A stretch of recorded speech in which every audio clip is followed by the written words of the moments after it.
What's up, everybody? Welcome to another new episode of the Last Wave Podcast. We dive into topics like ghosts, UFOs, cryptids, nerd stuff, and conspiracies, and so much more. As always, thanks for listening. It means a whole lot. Check out the Facebook page if you haven't already. Also, we just started a Patreon page not too long ago. You can go to patreon.com and look us up there. Same name, same picture on everything. It's a real simple, cheap way to show your love. Anybody that's ever dealt with YouTube knows they don't pay anything or barely anything unless you have millions of subscribers. So this is basically like a real cheap subscription service. You get exclusive content. I believe I have it set to $1 or $2 a month. You can do more, and that gives you a few exclusive videos.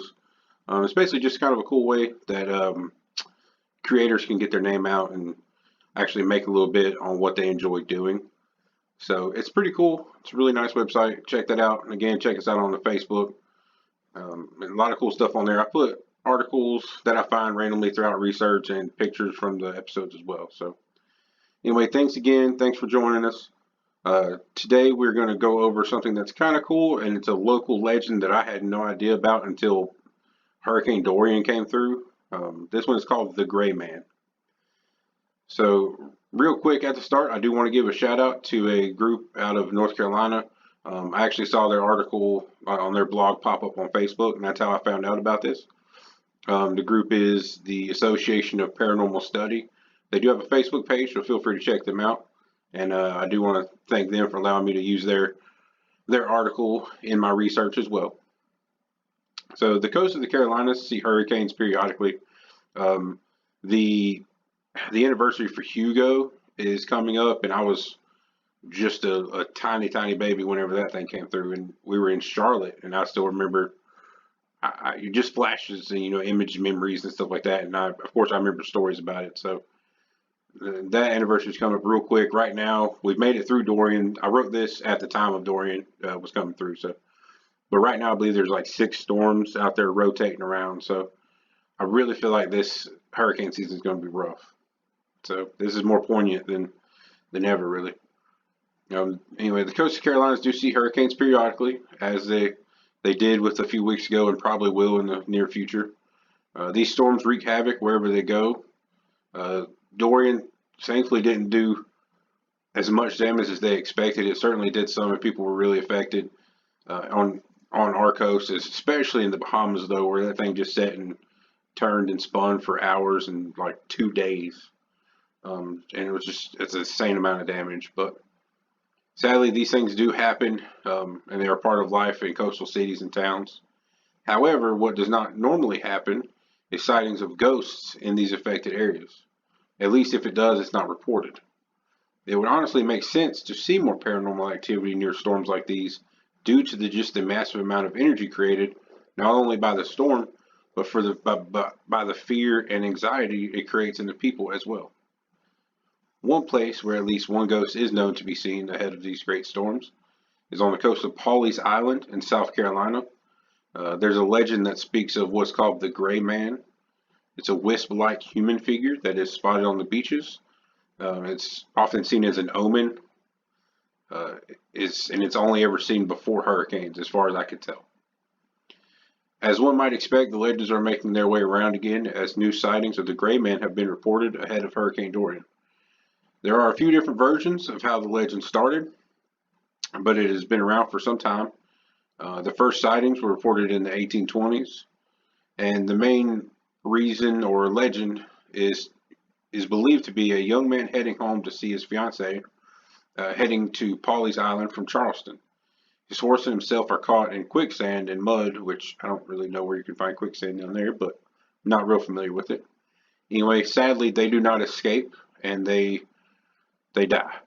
So the day after he did not make it to his fiance's home, she reported that he came to her in dreams and she saw him walking along the beach. Shortly thereafter, a hurricane swept through the island and the young fiance's home was left fully intact. And he has haunted the beach ever since. So while this would not explain only these sporadic sightings, that is the mainstream origin story. There is a report from 1954 that I found where a local reported seeing the gray man before a storm, and not even their towels blew off of their porch during a storm. The gray man gained national notoriety in 1989 after Hurricane Hugo, when a local couple was interviewed on an episode of Unsolved Mysteries. They said they spotted the gray man on the beach, but he disappeared when they waved to him. Later during the hurricane, their home was spared nearly completely, while neighbors' homes were damaged or destroyed. In fact, most people who report seeing the gray man say that their homes are left spared during the storms. The gray man is reported as wearing a coat and a hat. Some say the outfit is pirate or period clothing. Reports have surfaced near Cape Hatteras and along a couple of NC beaches as well. The most recent reports are a few mentioning the gray man in 2018 when Hurricane Florence was due to come through. People are waiting and watching for the next sighting, especially with Dorian having just passed and more storms, more than likely coming towards us. Facebook does have a few people stating that they have seen the gray man already. And again, I wrote this as Dorian was coming, so be aware of that. But you can never really know if these reports are accurate. But it certainly is possible, as Dorian was reported at being 100 miles per hour winds when it did arrive. Now, as far as this entity is concerned, the legend of what I would specify as omen entities are definitely a worldwide thing. Here in the Americas, the most well-known is the Mothman, which appeared in Point Pleasant, West Virginia before the horrible collapse of the Silver Bridge in 1967. Omens do run deep in most cultures. Some can portend bad luck or death, others good luck. And animals can be omens as well. Here's a couple random ones that I actually found. Bats are symbolic of bad luck, especially if they cry while flying. Hedgehogs are symbolic of good fortune, especially if you meet one going in the opposite direction. Now, I'll tell you right quick, I have no idea where you find hedgehogs in the wild. So I imagine it would be probably good luck if you randomly come across one. As far as ghostly beings being omens, when I first heard of this being, I thought of the banshee/sirens, who are ghostly beings who are said to either lure people to their death or are a sign of death coming. Since either way it does happen, it is unclear if it is a warning or actively affecting the person, moving them to death or causing their death. And basically, that's the easiest way to put it. Their banshees and sirens, I feel like, are the same entity, but are they either warning you or are they causing it? You know what I'm saying? So either way is really possible. However, since the stories of the being end with people surviving and being lucky, this has led me to look at it being a possible part of other research I've been doing. This is where things get weird and complicated, so try to stick with me. And again, I do this in a lot of videos and I'm going to do one whole video on just everything that I do tie together because it gets convoluted after a while. So just bear with me on some of these videos. Anyway, the clothing of the figure being 90% of the time seen as a coat and a hat match descriptions of a shadow people. The shadow people are often seen wearing dark hats or cloaks. One version of them are even known as the Hat Man. Now, most people who see or know anything about shadow people place them on the side of evil, or at least not nice to humans, which is true. However, there are researchers who believe they may be good and bad shadow people. They are expected to be an ancient being that has been here longer than humans and are good or bad just as we are. Some seek to help us, while others seek to hurt us. In my opinion, we have one of two things happening here. The ghost legend is true, and that's it. It's a nice story and a ghost who wants to honestly help some people. Or we have one of the most reported clear effort of a shadow person positively intervening in human life. The shadow people have their own episode coming up, so I won't dive much into that topic.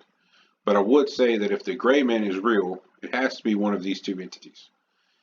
They are both known to linger in some areas, and either could match the physical description.